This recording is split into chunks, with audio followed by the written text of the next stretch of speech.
Shalom, selamat pagi Bapak Ibu Saudara yang dikasihi Tuhan. Pagi hari ini kita akan mendengarkan kebenaran firman Tuhan. Sebelumnya saya ingin mengajak kita untuk sama-sama kita memuji Tuhan. Kita akan nyanyikan pujian ini. Ku hidup karena anugerah-Mu,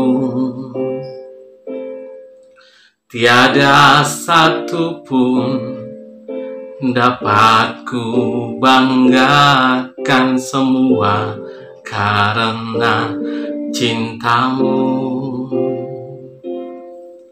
Ini hidupku, pimpin jalanku. Yesus pegang erat tanganku. Ku tak dapat hidup di luar kasih-Mu, Bapa. Jangan tinggalkan aku. Engkau alasan selama ku hidup. Haleluya. Tuhan Yesus, Engkau pimpin langkah kami.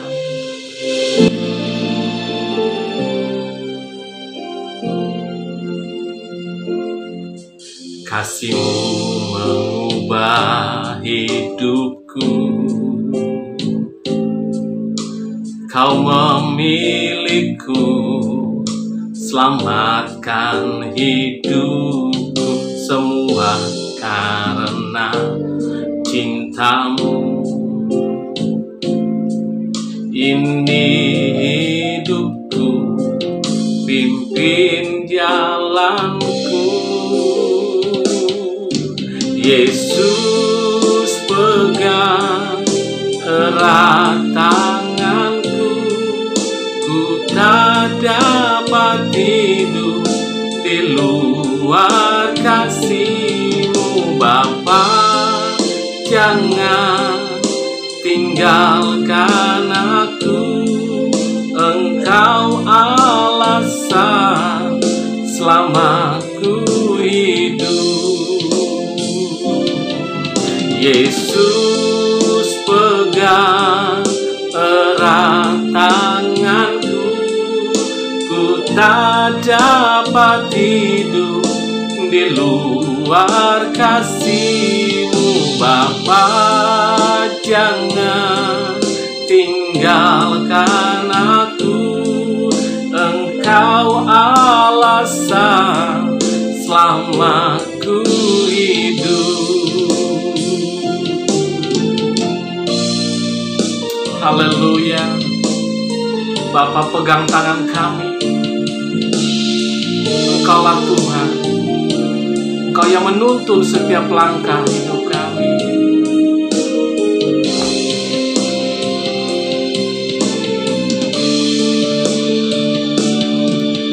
Yesus pegang erat tanganku.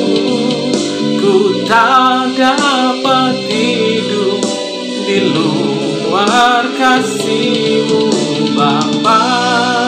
Jangan tinggalkan aku. Engkau alasan selama ku hidup. Engkau alasan selama ku hidup. Engkau alasan selama ku hidup. Terima kasih Tuhan. Engkau Tuhan yang menuntun kami lewat firman-Mu. Kami siap untuk mendengarkan firman-Mu. Haleluya. Amin. Shalom Bapak Ibu. Pagi ini kita kembali lagi bertemu di dalam sebuah renungan singkat, di mana kita tidak bisa bertatap muka. Kita akan melalui video ini kita akan merenungkan firman Tuhan pagi ini. Kita akan renungkan firman Tuhan sama-sama pagi ini. Firman Tuhan pagi ini, renungan pagi ini kita akan beri judul, saya akan beri judul Gaya Hidup Orang Kristen. Nah, orang Kristen itu sebenarnya memiliki gaya hidup. Dan kekristenan sendiri itu adalah gaya hidup. Dibuktikan di dalam Kisah Para Rasul, di dalam jemaat mula-mula di Antioquia disebut Kristen karena mereka memiliki gaya hidup Kristen. Kata-kata Kristen adalah sebenarnya ejekan bagi mereka. Mereka diejek oleh orang Yahudi, oleh orang Yunani, oleh orang Roma yang tidak percaya Yesus. Mereka mengejek bahwa itu loh pengikut-pengikutnya Kristus, itu loh yang suka niru-niru Kristus. Tapi bapak-bapak gereja kita tidak menolak ini. Malah mereka anggap itu adalah suatu sanjungan yang luar biasa. Kenapa? Karena orang lain yang mengatakan, bukan diri kita, aku Kristen, aku loh ini seperti Kristus. Tidak, orang lain yang bisa menilai, orang lain yang bisa melihat bahwa hidup mereka seperti Kristus, bahwa kehidupan mereka menuruti teladan Yesus. Wah, sungguh luar biasa. Kalau melihat ayat di dalam Kisah Para Rasul ini, saya juga kadang berpikir ya, layak nggak ya saya ini disebut Kristen? Layak nggak ya saya ini disebut Kristen yang sejati, benar-benar melakukan sampai orang bisa melihat ada kehidupan Kristus di dalam kehidupan saya. Tapi kita akan belajar sama-sama pagi hari ini. Pertama, gaya hidup apa sih yang membuat kita menjadi Kristen? Gaya hidup apa yang kita menunjukkan bahwa kita ini anak-anak Allah? Di dalam 2 Korintus 5 ayat yang ke-17. Kita sama-sama akan baca dalam 2 Korintus 5 ayat yang ke-17. 2 Korintus 5 ayat yang ke-17. Begini bunyi firman Tuhan, saya akan bacakan bagi Bapak Ibu. Jadi siapa yang ada di dalam Kristus, ia adalah ciptaan baru. Yang lama sudah berlalu dan sesungguhnya yang baru sudah datang. Luar biasa ya. Berarti yang lama itu sudah berlalu, kita buang dosa-dosa lama, kita buang kebiasaan lama. Memang susah Bapak Ibu. Susah, apalagi kalau kebiasaan itu sudah menjadi karakter. Menjadi karakter kita itu susah untuk mengendalikannya. Tapi percayalah, kita punya Roh Kudus, kita diberi kuasa untuk mengendalikan kebiasaan lama, manusia lama itu. Memang tidak bisa harus juga, itu tidak bisa. Buah muncul dari pohon pelan-pelan. Dari bunga dulu, terus berbunga, dibuahi, kuncup bunganya jadi calon buah ranum, besar jadi buah bisa dinikmati. Itulah kita. Kita harus seperti itu, ada perubahan, tapi mau diubahkan oleh Roh Kudus, meninggalkan manusia lama kita.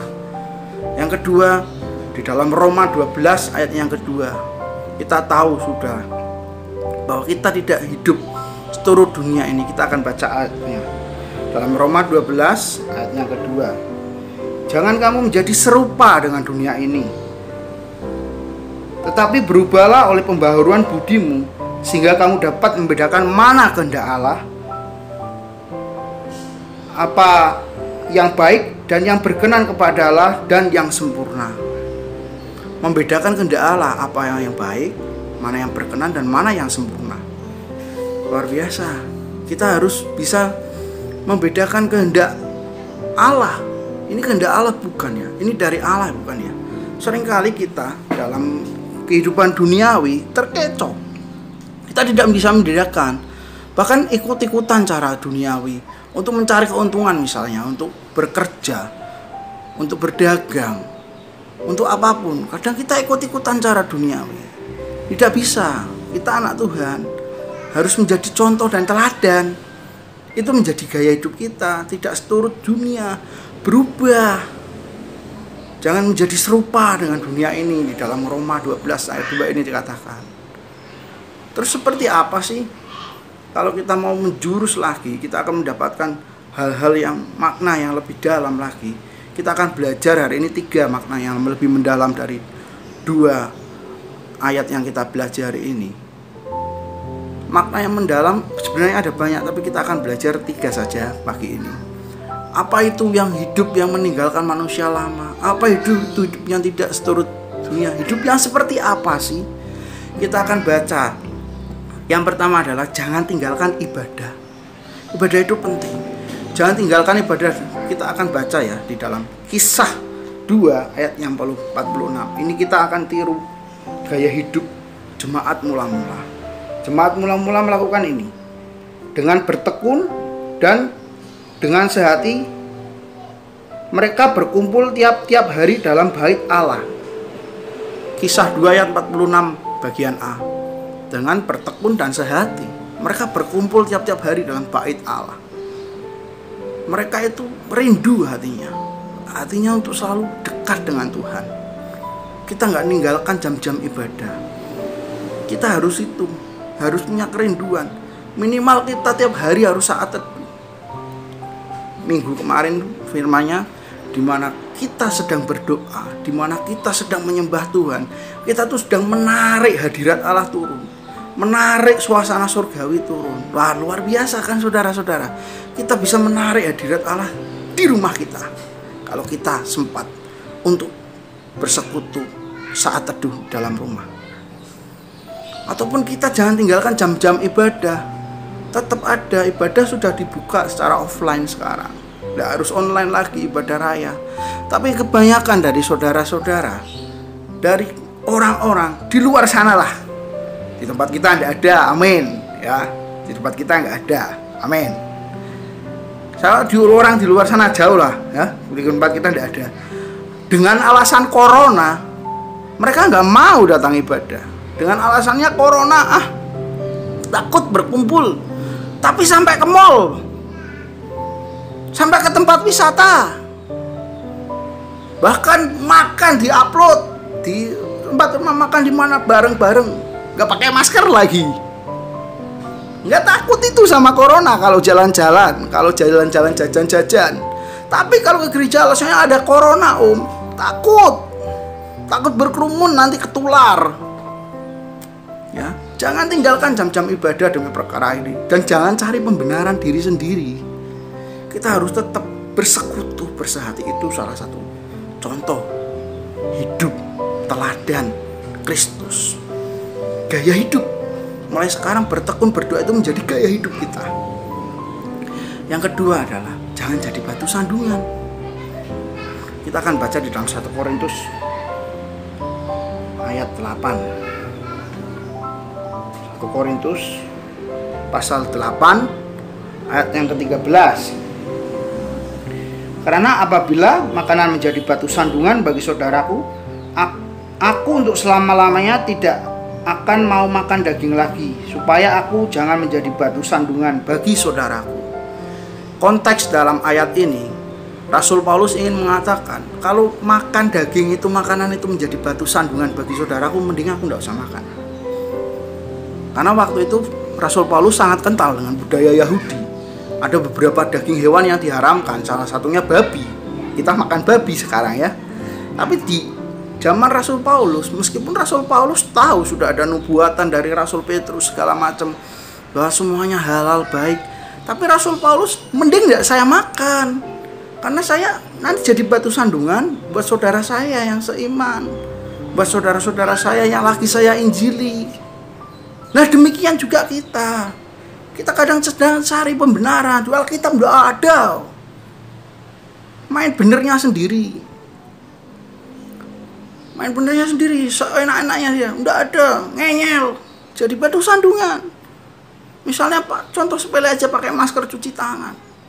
Kita percaya memang Tuhan Yesus melindungi kita bisa tertular. Mungkin imanmu seperti itu, tapi ikutilah aturan yang berlaku. Itu lidah aturan yang berlaku di pemerintah apa? Gereja menurut, dilarang ada ini, batasi ibadahnya, tidak usah doa pagi. Menurut kita secara online seperti ini, kita bisa menjadi berkat, tidak bisa menjadi dengan begitu tidak jadi batu sandungan. Tapi kalau kita ngeyel, kalau kita semaunya kita dengan alasan di Alkitab tidak dijelaskan, ini benar, saya malah tidak melanggar Alkitab, kita malah jadi batu sandungan. Jadi biarlah kita menjadi berkat bagi orang lain, bukan menjadi batu sandungan. Biar orang melihat kehidupan kita ada Kristus. Jangan menjadi batu sandungan dalam hal apapun, dalam berpendapat apapun. Kalau pendapatmu menjadi batu sandungan bagi saudaramu, mending kamu diem. Kalau pendapatmu nyakiti hati orang lain, mending kamu tidak usah berpendapat. Begitu loh. Ya. Yang ketiga ini yang ketiga, yang terakhir ya. Yang ketiga, mengekang lidah. Lidah itu ada lagunya, lidah tak bertulang. Wah, itu udah kan di firman Tuhan dikatakan dengan jelas, lidah itu seperti kemudi. kemudi kapal meskipun kecil bisa membelokkan kapal yang besar. Itu luar biasanya lidah. Dengan lidah juga kita bisa memberkati orang. Dengan lidah juga bisa menyakiti hati orang. Dengan lidah kita juga bisa mengutuki seseorang. Luar biasa lidah. Kalau tidak kita kendalikan mengerikan. Kita lihat di dalam Yakobus 1 ayat yang ke-26. Yakobus 1 ayatnya ke-26. Jikalau seorang ada seorang menganggap dirinya beribadah tetapi tidak mengekang lidahnya, ia menipu dirinya sendiri, maka sia-sialah ibadahnya. Wah, luar biasa ya. Kalau lidah nggak dikekang, sehebat apapun Anda terlibat dalam pelayanan, sehebat pun apapun kita terlibat dalam ibadah, bahkan kalau ibadah sampai loncat-loncat sampai goyang, tapi lidahmu tidak kamu kekang, sia-sia, menipu sendiri. Mengekang dalam bahasa aslinya kalinagogon, dalam bahasa Yunaninya. Kalinagogon ini memiliki kata kerja, bentuk kata kerja present aktif participle. Yang jelasnya berarti demikian. Mengekang lidah itu di dalam makna sesungguhnya Alkitab lebih dalam ini, terus menerus tidak mengekang lidah.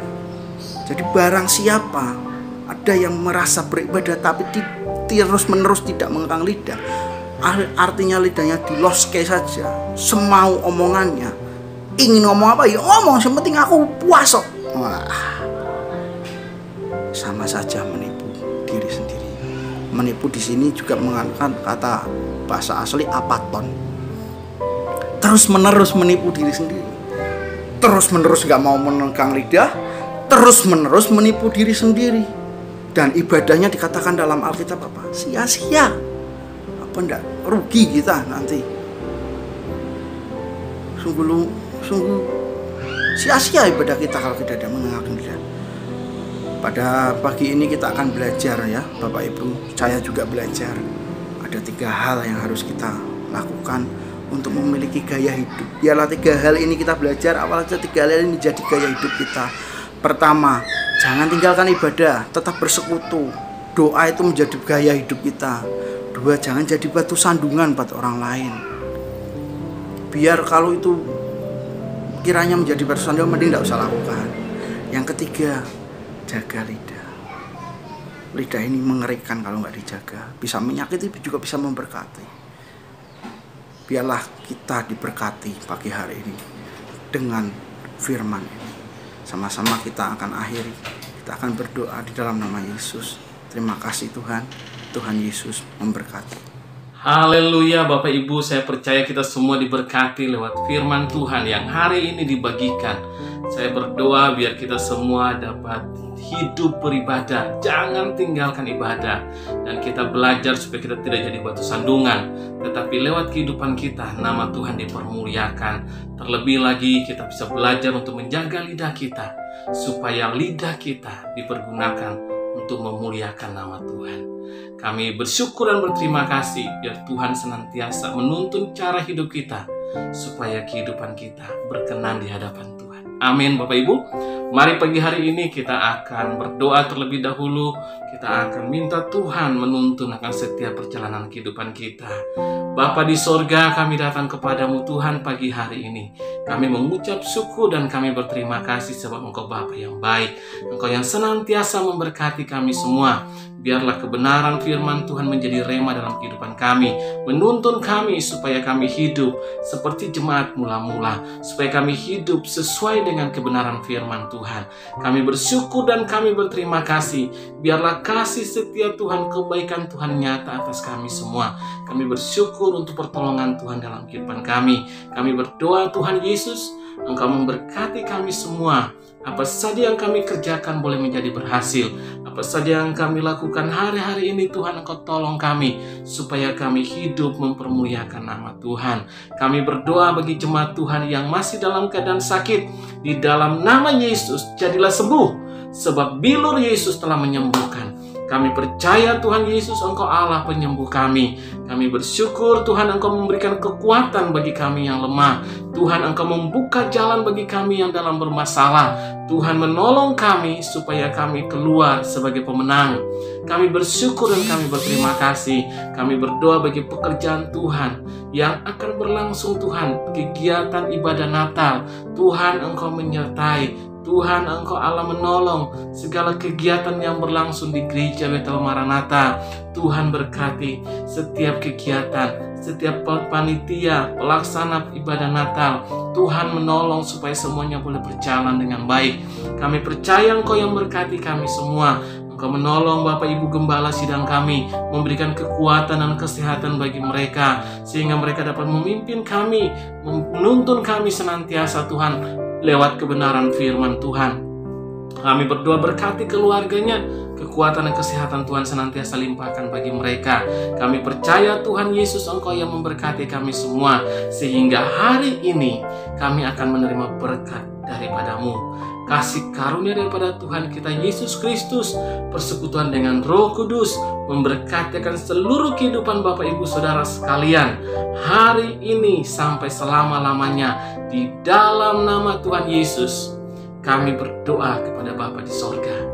Terima kasih Tuhan Yesus. Haleluya. Amin. Terima kasih Bapak Ibu Saudara sekalian. Saya percaya kita semua diberkati. Sekali lagi saya mau mengingatkan, untuk nanti sore ada seminar pembahasan tentang COVID-19 yang akan disampaikan oleh Ibu Dr. Magdalena dari Rumah Sakit Budi Rahayu. Karena itu bagi Bapak Ibu yang berkerinduan untuk mengikuti, Bapak Ibu dapat menghubungi kami untuk menyampaikan pendaftaran supaya kami dapat mempersiapkan segala sesuatunya. Dan Bapak Ibu pasti akan diberkati, kita lebih mengetahui, kita bisa mencegah, kita bisa menjadi berkat buat banyak orang juga lewat seminar tentang COVID-19 yang akan berlangsung nanti sore. Ya, karena itu daftarkan diri Bapak Ibu Saudara sekalian. Tuhan Yesus memberkati kita semua. Sampai ketemu dalam renungan besok hari. Amin.